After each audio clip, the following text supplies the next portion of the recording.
আসসালামু আলাইকুম রহমতুল্লাহি ওবরাকাতু। বিসমিল্লাহ আলহামদুলিল্লাহ ওসসালাতু ওয়াসসালামু আলা রসুলিল্লাহ ওয়ালা আলিহি ওয়াসহাবিহি আজমাইন আম্মা বাদ। প্রিয় দর্শক শ্রোতা, আপনার প্রত্যেককে স্বাগত জানাচ্ছি দেশ টিভির নিয়মিত আয়োজন ইসলামী জীবন ও জিজ্ঞাসার আজকের পর্বে। আপনাদের সঙ্গে রয়েছে আব্দুল কাহার এবং আমাদের মাঝে আপনাদের করা জীবন ঘনিষ্ঠ নানা প্রশ্নের উত্তর এবং সেই সাথে নির্দিষ্ট বিষয়ে আলোচনা করবার জন্য আমন্ত্রিত হয়েছেন মিসবাহুল উলুম কামিল মাদ্রাসার সাবেক অধ্যক্ষ শাইখ ডক্টর শাহজাহান মাদানী। আসসালামু আলাইকুম রহমতুল্লাহ। ওয়ালাইকুম আসসালাম রহমতুল্লাহি ওবরাকাতু। ওস্তাদ কেমন আছেন? আছি আলহামদুলিল্লাহ। আহলান সাহলান মারহাবা। অনেকদিন পর আপনাকে পেয়েছি। আপনার মাধ্যমে আমরা নতুন কোনো বিষয়ে এবং নতুন নতুন প্রশ্ন উত্তর জানবার চেষ্টা করবো ইনশাআল্লাহ তাআলা। ইনশাআল্লাহ। বারাকাল্লাহু ফিকুম। প্রিয় দর্শক, আজ আমরা আলোচনা করতে চাই, আমরা অনেকেই জানি যে নতুন বর্ষ বরণ উপলক্ষে আকাশে ফানুস উড়ানো হয়, আতশবাজি করা হয়ে থাকে, এরকম আরও অনেকগুলো মেসেজ আদান প্রদান করা হয়ে থাকে, অভিবাদন জানানো হয়ে থাকে। তো নতুন বর্ষ উদযাপনের জন্য আসলে আমরা কী করতে পারি সেই বিষয়গুলো নিয়ে আমরা খুঁটিনাটি আলোচনা করার চেষ্টা করব। মোটা দাগে শিরোনাম হচ্ছে ফানুস এবং আতশবাজি ব্যবহারের ইসলামী দৃষ্টিকোণ। আপনিও চাইলে আমাদের সাথে যুক্ত হতে পারবেন। দেশ টিভি ইসলামিক শো ফেসবুক পেজের কমেন্ট বক্সে গিয়ে বাংলায় সংক্ষেপে মূল কথা লিখলে আমরা আপনার প্রশ্নের উত্তর জানবার চেষ্টা করবো ইনশাআল্লাহ তাআলা। শেখ, আপনি আমাদেরকে জানাবেন যে আসলে বছর শুরু হয় বাংলা, কখনো কখনো খ্রিস্টীয় সাল, কখনো হিজরি সন। আসলে এই বর্ষবরণের জন্য আসলে সুন্নাহ কোনো পদ্ধতি আছে কিনা এবং থাকলে সেটা কি? ধন্যবাদ, অত্যন্ত চমৎকার একটা বিষয় এবং প্রশ্ন করার জন্য। আসলে প্রথমত আমি এটার একটু পিছন থেকে কথা বলার চেষ্টা করছি।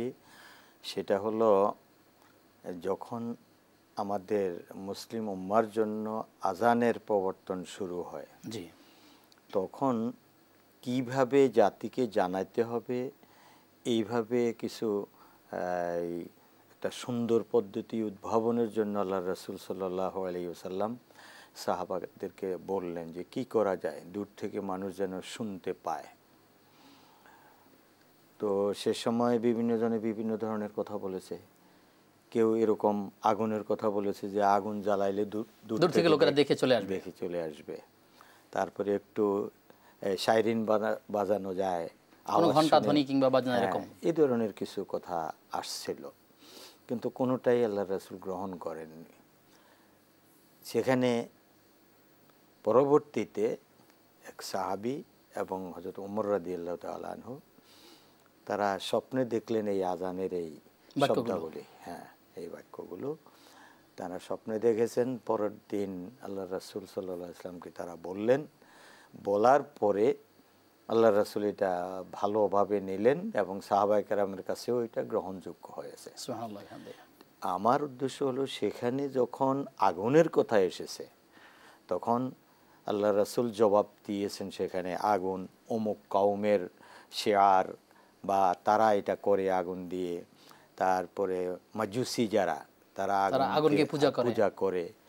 তারপরে সাইরিন বাজায় খ্রিস্টানরা, ইত্যাদি। এইভাবে আল্লাহ রাসূল এগুলো বলে সবগুলোকে প্রত্যাখ্যান করলেন। যেহেতু আগুনের এই সিস্টেমটাকে আল্লাহ রাসূল প্রত্যাখ্যান করলেন, এক। 2 নম্বর হলো, আগুন দুনিয়াতে মানুষের উপকার করবে জ্বালানি কাজে, আর পরকালে তাদের যারা আল্লাহর নাফরমান পাপী তাদেরকে শাস্তি দিবেন। তো মানুষের কল্যাণের জন্যও আগুন আসছে, আর তাদের শাস্তির জন্যও কিন্তু আগুন আছে। অতএব দুনিয়াতে যেই পদ্ধতিগুলো আমাদের জন্য বৈধ সেগুলো আমরা করব আগুনের ব্যাপারটিকে। এই কারণে এই যে ফানুস করে অথবা আতশবাজি করে, এই ধরনের, এটার কারণে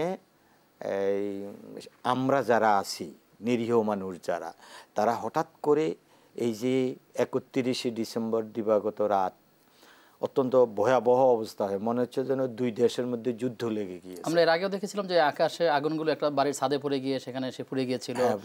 এরকম হতাহত ঘটনা, বেশ ঘটনা ঘটেছে, বহু ঘটনা ঘটেছে, পত্রপত্রিকায় প্রত্যেক বছরই আসে। তো এটা একে তো মানুষের ক্ষতির কারণ, দ্বিতীয়ত এটা ইসলাম সমর্থন করে না যে কারো ক্ষতি করবে, লা দরারা ওয়ালা দিরারা, যে কারো কোনো ক্ষতি করা যাবে না কোনো বিষয়ে। অতএব এটা যেটা করা হয়, এটা ক্ষতি ছাড়া কোনো লাভ আমরা দেখতে পাচ্ছি না। এটার দ্বারা ছোট বাচ্চা ঘুমাচ্ছে, চিৎকার দিয়ে উঠতেছে ঘুম থেকে, তারপরে ছোট ছোট বাচ্চারা চিৎকার দিয়া ওঠে। আবার এক শ্রেণীর লোকগুলো বা যেগুলোকে আমরা বলবো 8 থেকে 16 বা 20 পর্যন্ত যে বয়সটা, এই বয়সের ছেলেগুলো এই ধরনের আতশবাজি ইত্যাদি করে থাকে। আমার মূল কথা হচ্ছে যারা এই আতশগুলো বাজারে বিক্রি করতেছে অথবা তৈরি করতেছে, তারা মারাত্মক অন্যায় করতেছে। তারা এটা যদি তৈরি না করত তাহলে অবশ্যই অবশ্যই এই ছোট শিশুরা, কিশোররা এগুলো কিনতো না। আর আনন্দের, তাদের জন্য এটা আনন্দের খোরাক হয়ে যায়, অথচ জাতির জন্য এটা খুবই যেখানে জীবন মরণ একটা বিপন্ন অবস্থা, সেখানে মানুষের আনন্দ নিছক। তো এই কারণে আমি মনে করি সরকারের দায়িত্ব এখানে। ইসলামী সরকার হলে তো অবশ্যই এটা পারতো না, কিন্তু আমরা যেহেতু মুসলিম রাষ্ট্র, মুসলিম রাষ্ট্রের এই অধ্যুষিত নিষেধাজ্ঞা দেওয়া হয়েছে, হ্যাঁ, তো এইটা তাদেরকে অবশ্যই অবশ্যই এটা কন্ট্রোল করতে হবে যেন এই রাত্রে এই ধরনের আতশবাজি যেন না করে। আনন্দের বহু প্রক্রিয়া আছে, একটু দোয়া করা যেতে পারে, তারপরে আমাদের ভবিষ্যৎ 2025 সন কেমন যাবে, পরের বছর কেমন যাবে, আল্লাহর কাছে কিছু কান্নাকাটি করা যেতে পারে, দোয়া চাওয়া যেতে পারে, তারপরে কিছু আলোচনা করে শিক্ষণীয় কিছু দিক আলোচনা করা যেতে পারে। এটা হচ্ছে স্বাভাবিক নিয়ম। এই অস্বাভাবিক কিছু করে নিজেরও কল্যাণ আসে না, অন্যের তো কল্যাণ আসেই না। শুধু নিছক আনন্দের জন্য বা বিনোদনের জন্য এমন কিছু করা যাবে না যেটা মানুষের জীবনটা হুমকির সম্মুখে পড়ে যায়, সেই কাজগুলো করা যাবে না। সেই হিসেবে আপনি বলছেন যে আতশবাজি করা যাবে না। না, অবশ্যই। জি, প্রশ্ন রাখছি যে নতুন বর্ষ উদযাপনের ক্ষেত্রে কোনো বাক্য বিনিময় করা, মেসেজ আদান প্রদান করা, খাবার তৈরি করে মানুষকে বিলানো বা এরকম নতুন কিছু প্রচলন করা, এটি ইসলামিক কোনো বাধা আছে কিনা? আসলে প্রতি বছরেই তো নববর্ষ আসে আমাদের সামনে, ইংরেজি হোক বা হিজরি হোক, এগুলো আমাদের সামনে আসে। কিন্তু আল্লাহর রাসূলের জীবন এবং সাহাবায়ে কেরামদের জীবনে এই ধরনের কোনো কিছু আমরা রেওয়াজ দেখতে পাচ্ছি না। শুধুমাত্র অনেক পরে এসে কিন্তু হিজরি সনটা গণনার জন্য, আমাদের ইবাদতগুলোকে পরিমাপের জন্য, কখন কি হবে না হবে ইত্যাদি এগুলোর জন্য গণনা করার দিকটাকে বলা হয়েছে।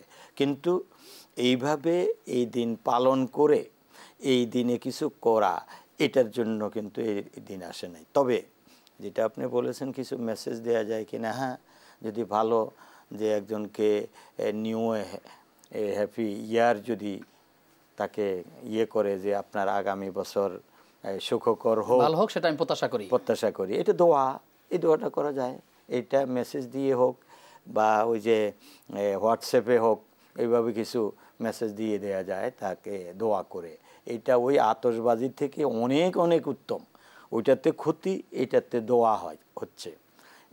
এরকম কুল্লা আমিন ওয়া আনতুম বিখায়ের, যে আগামী পুরা বছরই আল্লাহ যেন তোমাকে কল্যাণের মধ্যে রাখে, এইভাবে দোয়াগুলো যদি আরবি হোক বা অন্য কোনো ভাষায় হোক করা যায় তাহলে এটা ভালো। শেখ, আপনার কাছে আবারও আসবো বিরতির পর ইনশাআল্লাহ তাআলা। প্রিয় দর্শক, আপনারা দেখছেন ইসলামী জীবন ও জিজ্ঞাসা। সময় হয়েছে বিরতির, ফিরছি কিছুক্ষণ পর।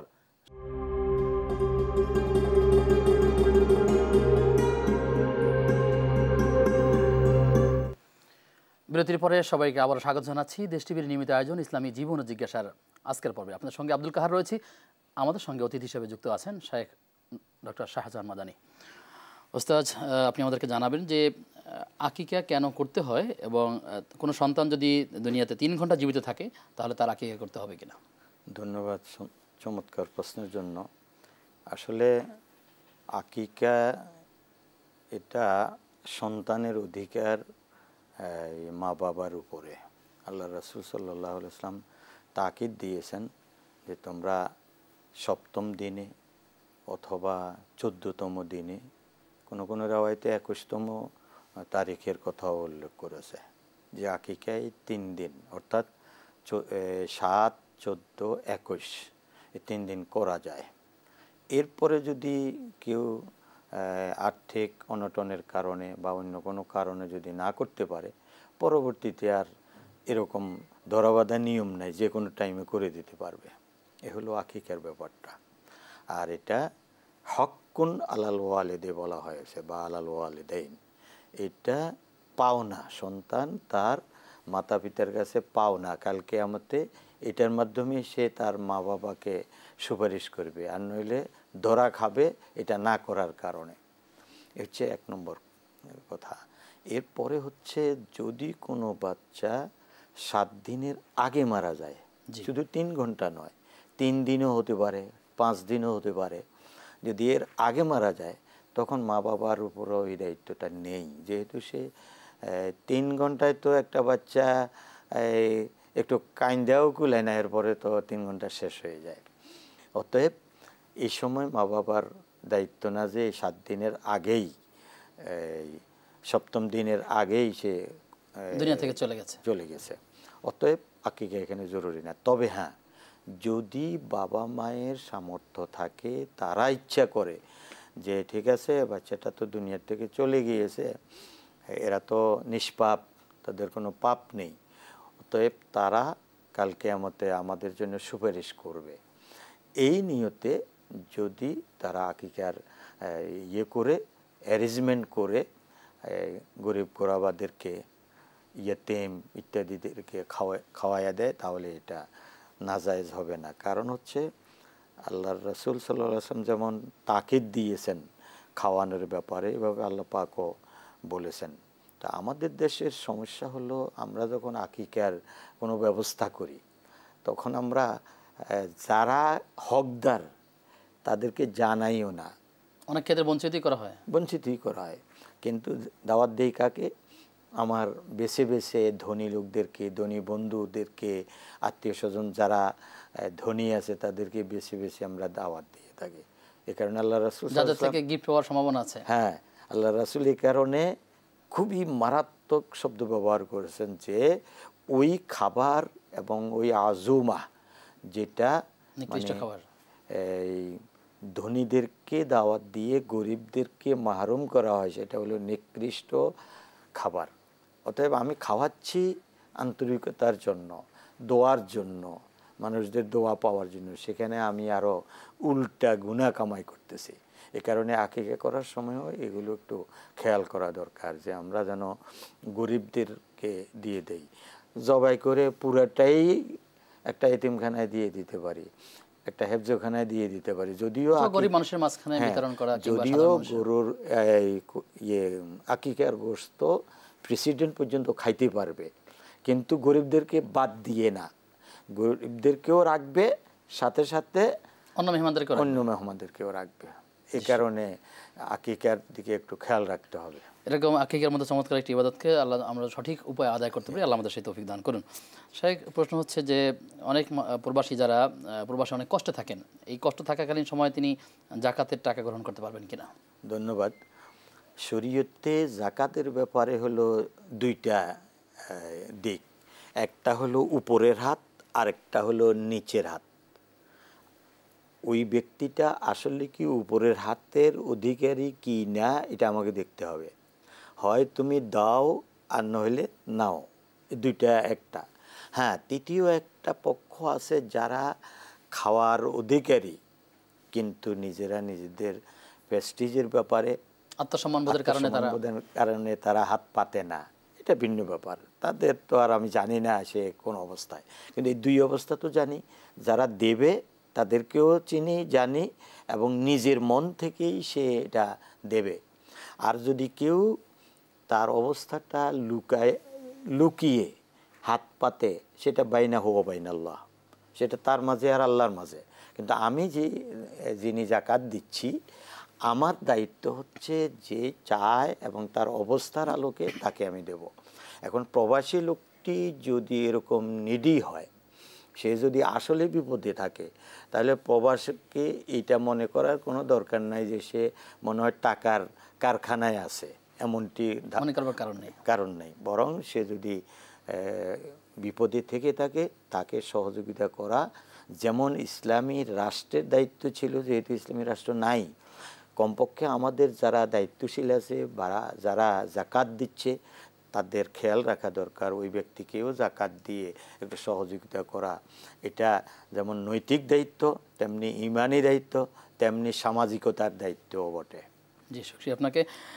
সেই প্রশ্ন হচ্ছে যে আমরা অনেক সময় দেখি যে বিভিন্ন জায়গাতে কেউ মারা গেল, তাকে স্মরণ করে নীরবতা পালন করা হয়ে থাকে, 1 মিনিট 2 মিনিট বা 1.5 মিনিট এরকম করে দাঁড়িয়ে নীরবতা পালন করা হয়ে থাকে। এই নীরবতা পালন সম্পর্কে ইসলাম কি বলে? এটা সম্পূর্ণভাবে, এটি শিরকের পর্যায়ে পৌঁছে কিনা? এটা সম্পূর্ণভাবে নিষিদ্ধ বিষয়।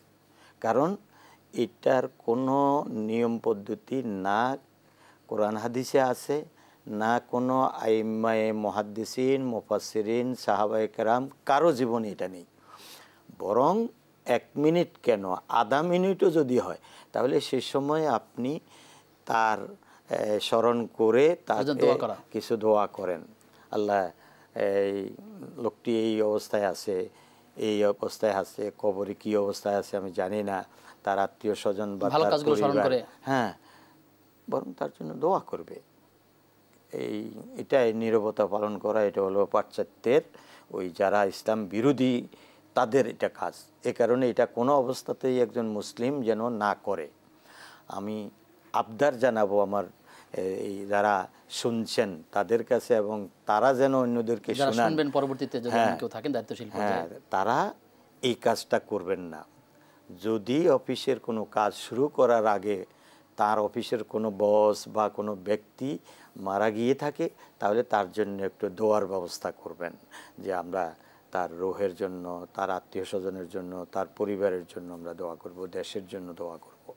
এটা হবে ফ্রুটফুল। কিন্তু ওই চুপ করে থাকা, এটা সম্পূর্ণভাবে ইসলাম বিরোধী কাজ। আল্লাহ তাআলা আমাদেরকে এরকম কাজ থেকে বিরত থাকার তৌফিক দান করুন। শেখ, বিশ্ব ইজতেমা গরিবের জন্য হজ স্বরূপ, কি বলবেন এক্ষেত্রে? আমি সর্বপ্রথম শব্দটা বলবো নাউজুবিল্লাহ, একবারে ডাইরেক্ট বললাম। কারণ হজের সমতুল্য তো কোনো এবাদতই না। এবাদতগুলো কিন্তু তুলনামূলক না। এখন কেউ যদি বলে হজের চেয়ে সাওমের গুরুত্ব বেশি, সাওমের চেয়ে সলাতের গুরুত্ব বেশি, এটা ঠিক না। বরং আল্লাহ রাসূল সাল্লাল্লাহু আলাইহি ওয়াসাল্লাম বলেছেন 5টা হলো বুনিয়াল ইসলাম আলা খামসিন, ইসলামের স্তম্ভই হচ্ছে এই 5টা। আর এটার মধ্যে কিন্তু কোনো তুলনাও করা হয় নাই। একটা 5 বার দৈনিক, আরেকটা জীবনে 1 বার, আরেকটা মাসে বছরে 1 মাস ইত্যাদি এইভাবে দেওয়া হয়েছে। কিন্তু এটাকে একটার সাথে আরেকটা তুলনা করাটাই যেমন আল্লাহ করেন নাই, রাসূল সাল্লাল্লাহু আলাইহি ওয়াসাল্লাম করেন নাই, সাহাবা কেরামও করেন নাই।